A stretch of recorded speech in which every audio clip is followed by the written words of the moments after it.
If you're the type of person who catches every shift in someone's tone of voice, or catches a fake smile before they've even finished faking it, you already know how exhausting that is. People have probably told you your whole life to stop overthinking or that you're too sensitive. Let's be honest, you're not imagining things. You're just reading the room in high definition because of how you grew up, and it's draining you dry. If your brain literally won't shut off in public, you're not broken. You're just carrying something heavy that nobody else at the table can even see. But there's an unspoken side to this. It doesn't stop when the room goes quiet. I've read through hundreds of comments from people online, and one line keeps showing up, in different words, over and over. Someone wrote that the worst part isn't noticing everything, it's pretending you didn't notice just to keep the peace. I think that's the real story here. Not that you see too much, but that you've learned to hide what you see so well that even you sometimes forget you're doing it. Researchers at Yale have actually studied this exact pattern. They call it hypervigilance, and they found it shows up most in people who grew up needing to predict a parent's mood before it happened. Your brain didn't choose to do this for fun. It built this system because at some point, reading the room correctly kept you safe. Let me ask you something directly. Just you, right now. When was the last time you sat in a room full of people and felt more alone than if you just stayed home? Stay with me, because we need to talk about the 3 signs that prove this isn't in your head. There is also a hidden dynamic, the one almost nobody talks about, that might be costing you more than the noticing ever did. The empathy mask. Why you perform calm you don't feel. When you get really good at reading a room, you also get really good at performing in one, and that's a different skill than noticing. Noticing is passive, it just happens to you, but the performance is work. It's a full-time job you never applied for. I found a comment a while back that stuck with me. Someone wrote, "I'm a total people pleaser. I shape myself to please everyone I interact with. I hide my true feelings and opinions, and I feel like I don't really know who I truly am anymore." We treat the noticing like it's the whole story when we talk about being highly aware. It isn't. The noticing is step 1. Pretending you didn't notice so nobody feels caught, so the room stays calm, that's step 2. And honestly, step 2 is the one that actually wears you down. There's a concept in psychology called surface acting. Sociologist Arlie Hochschild first wrote about it back in the 1980s, studying flight attendants who had to fake warmth for a paycheck. But more recent research on emotional labor has found the exact same mechanism running in ordinary social life, not just at work. You smile when you clocked the tension 3 seconds ago. You nod along when you already know where the conversation is going to go wrong. You are, in a very real sense, doing a job at a dinner table for free. People underestimate this constantly. Everyone assumes the tiring part is the awareness itself. It isn't. What actually drains you is holding 2 realities at once, what you see and what you're allowed to say out loud. One person online described it as playing the social game while fully aware that it's a game. I think that's exactly it. You're not confused about what's happening around you. You're just choosing again and again to act like you're not. Think about the last conversation where you smiled or agreed or stayed quiet when every part of you wanted to say something completely different. What did that cost you in that moment to keep the peace? Which brings us directly to where we are right now in 2026. Therapists are reporting a rise in what they're calling authenticity fatigue. People exhausted, not from their circumstances, but from years of managing how they appear inside them. That's not a small thing, that's a pattern with a name. And if you're nodding right now, it means you're already living it. Sign 1. Pattern recognition psychology. Why you process everything twice. Let's get into the first real sign. You probably recognize this one immediately. You process everything internally long before a single word ever leaves your mouth. Picture a normal conversation. Someone says something, most people just react. They hear it, they respond, done. But you don't work like that. You hear the words, and at the same time, you're running a second track underneath it.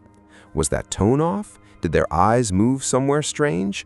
Why did they pause right there, right before the sentence that mattered? Someone left a comment that explained this better than I probably could.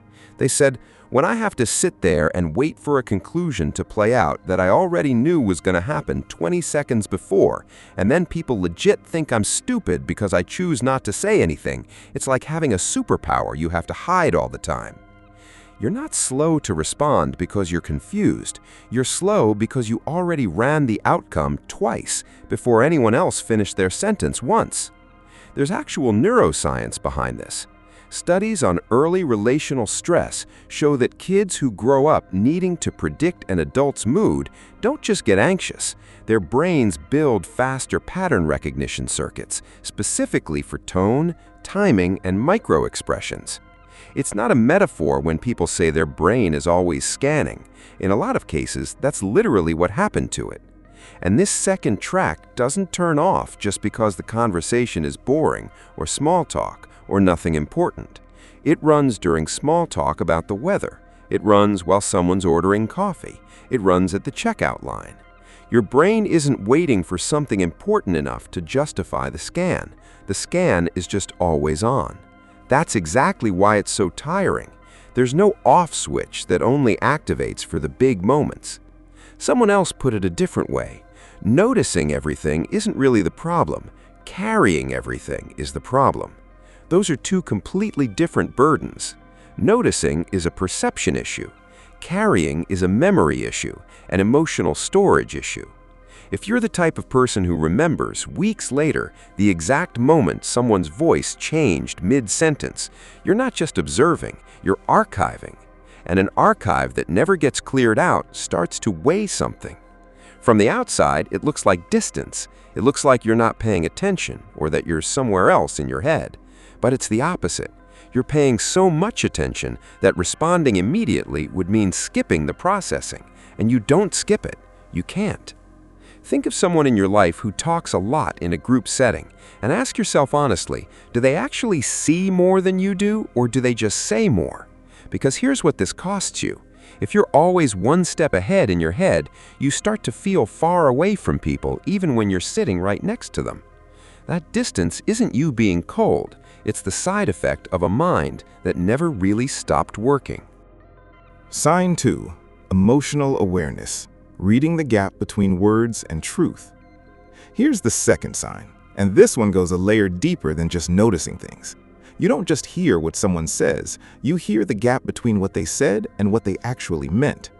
Someone says, "I'm fine." Most people just take that at face value and move on. But you catch the half-second delay before they said it. You catch that their voice dropped just slightly on the word fine. And somehow, without even trying, you already know they are not fine, not even a little. There's a comment I keep coming back to. Someone wrote, "Sometimes the people who notice everything wish they could notice less." Seeing beyond words can protect you from lies, but it can also make it much harder to find peace. This protects you genuinely. It protects you from being lied to, manipulated, blindsided. But it also means you almost never get the comfort of just believing what someone tells you the way other people seem to do so easily.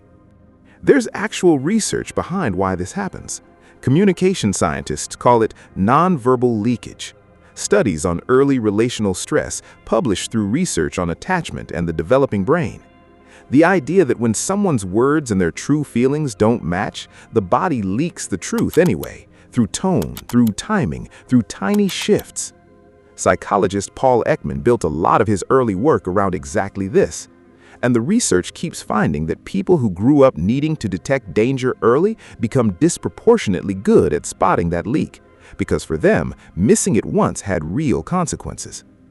But what do you actually do with what you caught? Usually, nothing. Calling it out every single time would make you exhausting to be around, so you just hold it quietly, again. One person described this exact feeling as being cursed with a good memory on top of everything else. They said they can't even forget the things they noticed but never brought up. That's the real cost here. It's not just catching the gap in the moment, it's that the gap doesn't disappear afterward. It just moves into storage and sits there. Think about the last time someone told you they were okay, and you knew immediately that they weren't? Did you say something? Or did you just let them keep the story they needed to tell and carry what you noticed by yourself? Because here's the paradox this creates.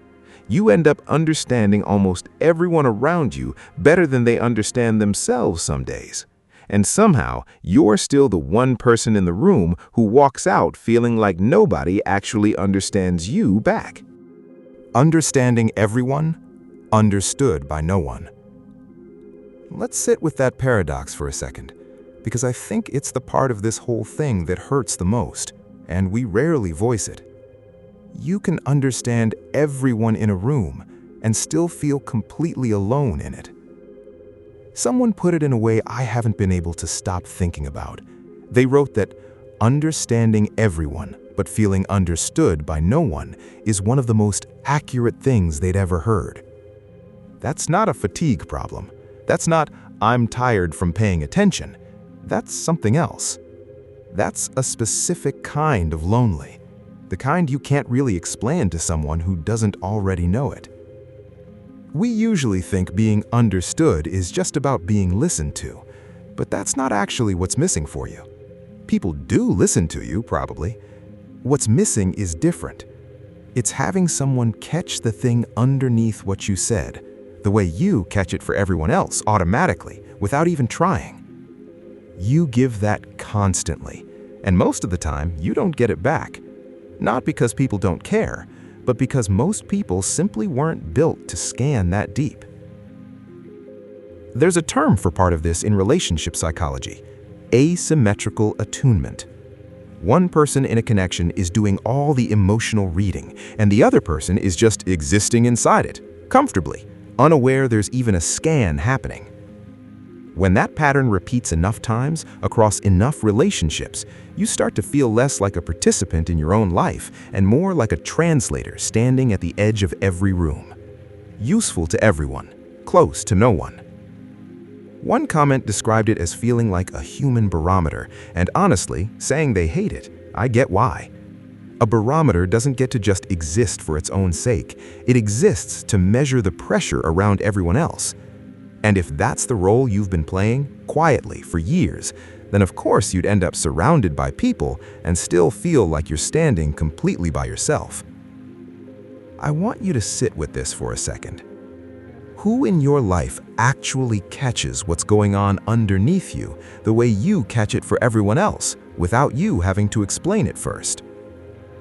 If no one came to mind right away, I don't think that means something is wrong with you. I think it means you've spent so long being the one who understands that you never got the chance to find out what it feels like being the one who's understood. That's not a character flaw, it's just an imbalance. And that same wiring that makes you feel alone in a crowded room is the exact same wiring that makes you strangely, almost eerily calm the moment everything actually falls apart.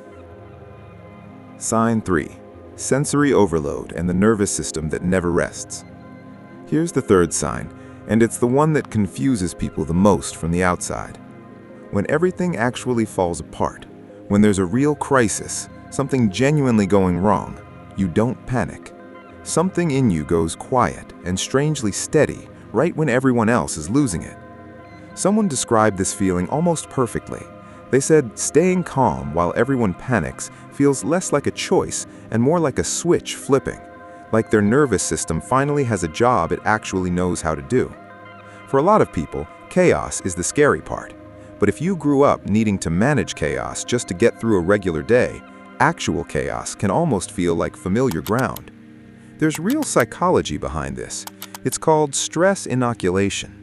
Researchers have studied how early, repeated exposure to unpredictable or high-pressure environments can actually train a nervous system to function better under acute stress later in life. It's not that you don't feel fear, you do. It's that your system already has a file open for how do I function when things go wrong, because it's had to open that file before, starting a long time ago.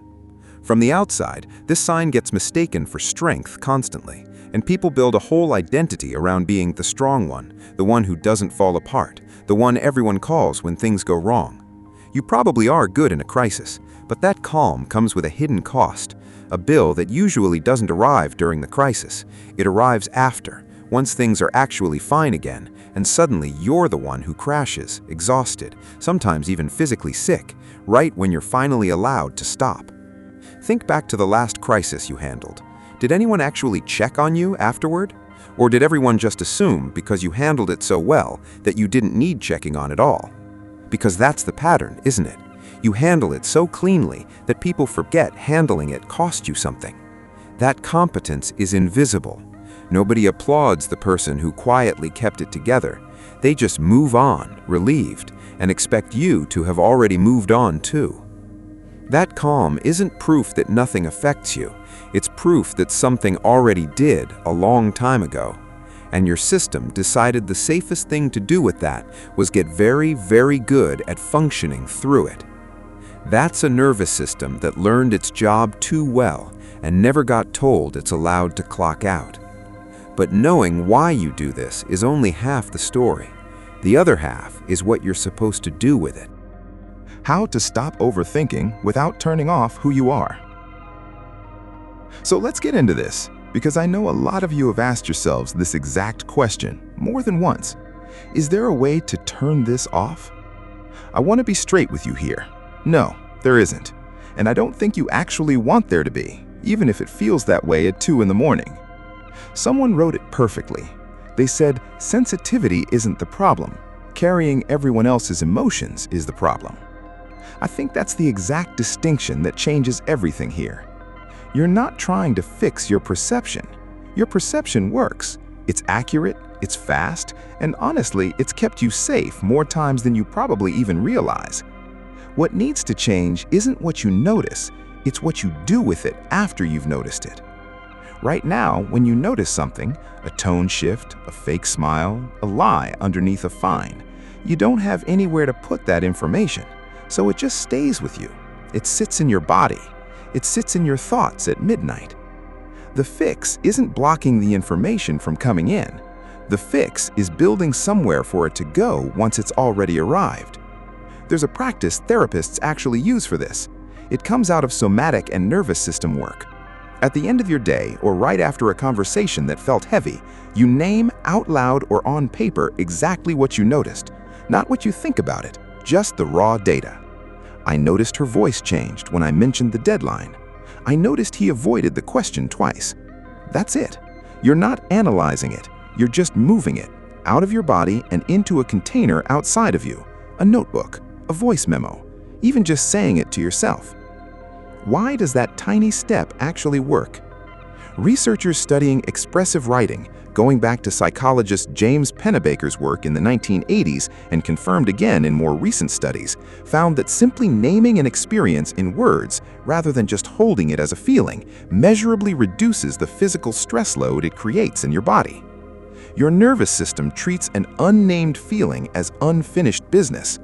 Naming it, even briefly, tells your body this has been logged, you can stop guarding it now. Once you've named what you noticed, you get to make an actual decision on purpose about whether it needs your action or whether it's just information you're allowed to let pass through. Not everything you notice is yours to fix. If you clock that a coworker seems off, that's data. It doesn't automatically mean you have to say something, manage their mood, or carry it home with you. We treat noticing and responsibility as the same thing. They're not. You're allowed to see something clearly and still let it be someone else's to deal with. Think about it honestly. How many things are you carrying right now from conversations days or even weeks old that were never actually yours to fix in the first place? What this does is give you a place to put things down, instead of stacking them one on top of the other until an ordinary Tuesday feels unbearable for reasons you can't even point to anymore.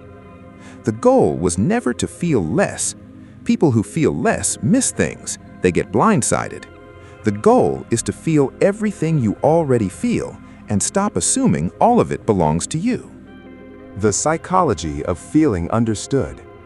So let's bring this all the way back to where we started. You catch every shift in tone, You clock a fake smile before it even finishes forming. And for a long time, probably, people have told you that makes you too much, too sensitive, too in your head. If you take anything away from this, let it be this. You were never too quiet, and you were never too much. You were just carrying a conversation that almost nobody else in the room could even hear, carrying it alone for years without a single place to set any of it down. One person left a comment that says everything.